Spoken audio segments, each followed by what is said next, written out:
एक लंबे समय पहले सुभद्रपुरम नामक एक गांव में सुभाष नामक एक आदमी उसके माता पिता के साथ रहता था। वो दोनों बहुत मेहनत करके सुभाष को थोड़ा पढ़ाते हैं और सुभाष भी उसके माता पिता के मेहनत के बारे में सोचकर मुझे भी कोई काम करके उन दोनों का सहारा बनना होगा, ऐसे सोचता है।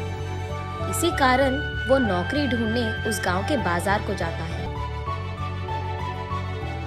ऐसे वो 2 दिन मार्केट में जान पहचान के लोगों को काम के लिए पूछता है, लेकिन सभी ना ही कहते हैं। तब वो आखिर में प्याज की व्यापार कर रहे एक बूढ़े आदमी से काम के लिए पूछता है। क्यों दादा, मुझे तुम्हारे दुकान में कोई काम मिलेगा क्या? मेरा छोटा सा व्यापार है बेटा, तुम्हें देने के लिए मेरे पास कोई काम नहीं है। हाँ, 2 दिन से घूम रहा हूँ दादा, कोई काम नहीं मिल रहा है, इसीलिए तुमसे पूछा मैंने, ऐसे दुख में कहता है। यहाँ काम करने से बेहतर तुम कोई व्यापार कर लो बेटा।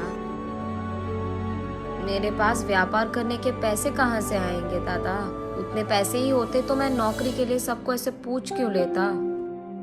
बूढ़ा व्यापारी थोड़ी देर सोचकर, मेरा भी कोई अपना नहीं है, हर रोज मेरी कमाई से थोड़ा मैं बचत के लिए रखता हूँ, वो पैसे मैं तुम्हें दूंगा, उससे तुम कोई व्यापार शुरू कर लो, लेकिन सिर्फ एक शर्त पे, तुम्हारे कमाई के लाभ से थोड़ा हिस्सा मुझे भी मिलना चाहिए, तभी दूंगा। ऐसे कहता है। तुम मेरी इतनी मदद कर रहे हो तो मैं हिस्सा क्यों नहीं दूंगा दादा? अब से तुम भी हमारे घर आकर हमारे साथ रहो दादा, अगर तुम्हें ऐतराज ना हो तो। ठीक है बेटा, मैं तुझे पैसे दे दूंगा, उन पैसों से तुम्हें कौन सा व्यापार करना है इसका फैसला करो।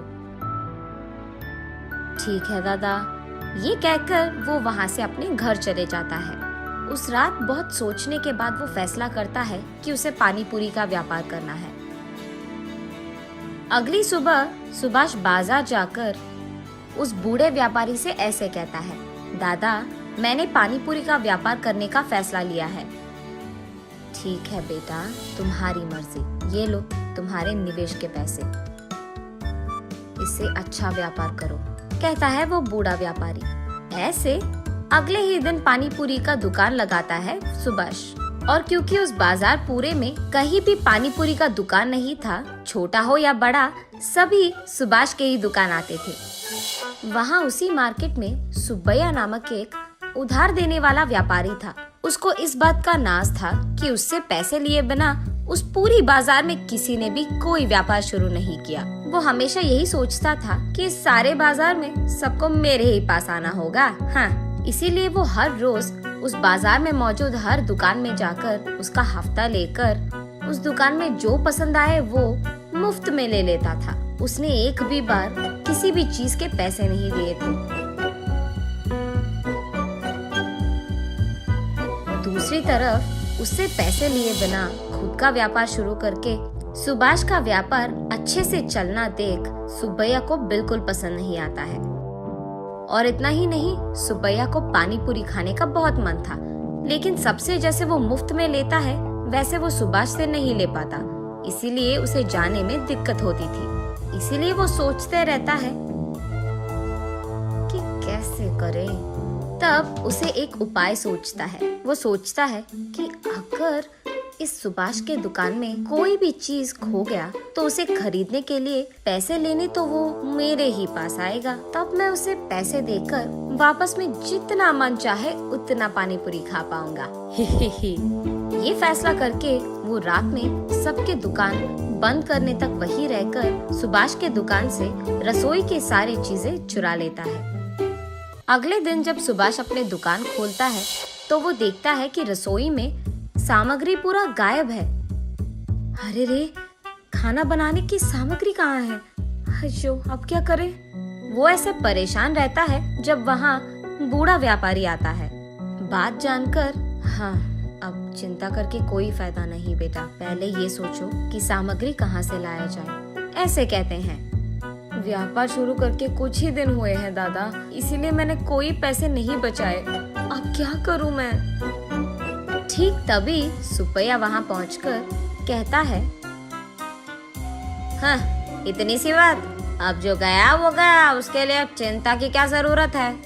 वो सामग्री खरीदने के पैसे मैं दे दूंगा, बस जल्दी अपना काम शुरू कर लो, ऐसे कहता है। सुब्बैया के बारे में जाने बिना सुभाष उस बूढ़े व्यापारी के कहने से पहले ही, बहुत धन्यवाद साहब, सही समय पर मेरी सहायता कर रहे हैं आप, ऐसे कहता है। फिर सुब्बैया सुभाष को पैसे देके वहाँ से चले जाता है। ये क्या है बेटा, आगे पीछे सोचे बिना तुमने बस सुबह से पैसे ले लिया। क्या हुआ दादा, मैंने क्या गलती कर दिया? हमारा व्यापार तो ठीक चल रहा है ना, तो बस उसका उधार जल्दी चुका दूंगा, ऐसे कहता है सुभाष। तुम्हें सुब्बैया के बारे में कुछ नहीं पता। उसके पास एक बार उधार जो ले लिया, हमेशा हमेशा के लिए पैसे लौटाते ही रहना पड़ेगा। इतना ही नहीं, उसको अगर हमारे दुकान में कोई भी चीज पसंद आ गया, चाहे वो कोई भी चीज हो, वो मुफ्त में ले लेता है। इस सारे बाजार में मैंने सोचा सिर्फ तुम हो जो उसके मुंह नहीं लगे, लेकिन आज तुम भी उसके जाल में फंस गए। अरे रे, हाँ क्या? पर मुझे पता नहीं चला कि मैं क्या करूं दादा। पैसे दे रहा था तो मैंने सोचा कि सहायता कर रहा था। हाँ चलो कोई नहीं, जो होगा सो होगा, देखा जाएगा। जल्दी काम शुरू करो बेटा। ऐसे वो दोनों अपने अपने व्यापार शुरू करते हैं। शाम होने पर सुब्बैया सुभाष के पास आकर एक प्लेट पानी पूरी दो, ऐसे कहता है। तब सुभाष उसे एक प्लेट पानी पूरी देता है। उसके खाने के बाद एक और प्लेट पूछता है और उसके बाद एक और प्लेट और एक और प्लेट खाकर कहता है, बाबू सुभाष, आज के जितने पैसे तुझे मुझे देने हैं उसमें आधा पानी पूरी का बिल समझकर बाकी आधा दे दो, ऐसे कहता है। ये सुनकर सुभाष चौंक जाता है। अब कुछ नहीं कह पाता है, इसीलिए वो बाकी के पैसे सुब्बैया को उधार के पैसे समझकर दे देता है। ऐसे ही हर रोज 4 प्लेट पानी पूरी खाकर उसके रोज के मेहनत के पैसे लेकर जाता था। इस कारण सुभाष को समझ में नहीं आता है कि वो कितना कमा रहा है और कितना गवा रहा है। अगर ऐसे ही चलता गया तो मैं उधार के पैसे कभी नहीं चुका पाऊंगा और आगे नहीं बढ़ पाऊंगा। नदी के किनारे एक पेड़ के नीचे बैठ जाता है। वहीं से गुजर रहे एक साधु उसे देख उसके पास आकर कहते हैं, क्या हुआ बेटा, इतने चिंतित बैठे हो, सब ठीक है? तब जो कुछ भी हुआ सुभाष उन्हें समझाता है। इतना ही, ये कहकर उनके बैग से एक प्लेट निकालकर उसे सुभाष को देकर ऐसे कहते हैं, ये एक माया प्लेट है, इसमें जो भी डालो एक के बाद एक आते ही रहेगा, लेकिन ये एक ही बार काम करेगा। तुम अपने तेज दिमाग से इसका सही उपयोग करो और अपने आप अपने मुसीबत का हल ढूंढो, ऐसे कहते हैं। बहुत बहुत धन्यवाद स्वामी, ये कहकर वो दोनों वहाँ से अपने अपने रास्ते पकड़ते हैं। अगले दिन सुभाष हमेशा की तरह अपना दुकान चलाते रहता है। सुब्बैया वहाँ आकर हमेशा की तरह, सुभाष, एक प्लेट पानी पूरी दे दो बेटा, ऐसे कहता है। जी साहब, अभी दे दूंगा, लेकिन आज मैं एक शर्त लगाऊंगा, अगर आप मंजूर है तो ही दूंगा। अच्छा बताओ कौन सा शर्त है? प्लेट में मैं जितने पानी पूरी देता हूँ उतना आपको छोड़े बिना पूरा खाना होगा। अगर आप खा पाए तो मैं हर रोज आपको दुगने हफ्ते के पैसे और दुगना पानी पूरी दूंगा, और अगर आप नहीं खत्म कर पाए तो मेरे से ही नहीं, इस बाजार में किसी से भी आप मुफ्त की कोई चीज नहीं लोगे। मंजूर है? सुब्बैया थोड़ा सोचकर, हैं, इतनी सी बात? एक प्लेट में कितने ही पानी पूरी रहेंगे? ज्यादा से ज्यादा 10 ही रहेंगे, खा के प्लेट फेंक भी दूंगा। हैं, ठीक है सुभाष, मुझे ये शर्त मंजूर है, दो वो पानी पूरी का प्लेट। ये लो साहब, ये खाओ, ये कह के वो प्लेट देता है। सुब्बैया जितना भी खाए उस प्लेट में पानी पूरी खत्म ही नहीं हो रहा है। सारे पानी पूरी वही के वही रह जाते हैं। ऐसे 1 घंटा बहुत मेहनत करके खाने के बाद भी पानी पूरी के प्लेट में सारे पानी पूरी वैसे के वैसे ही रहते हैं। मैं थक गया, मैं हार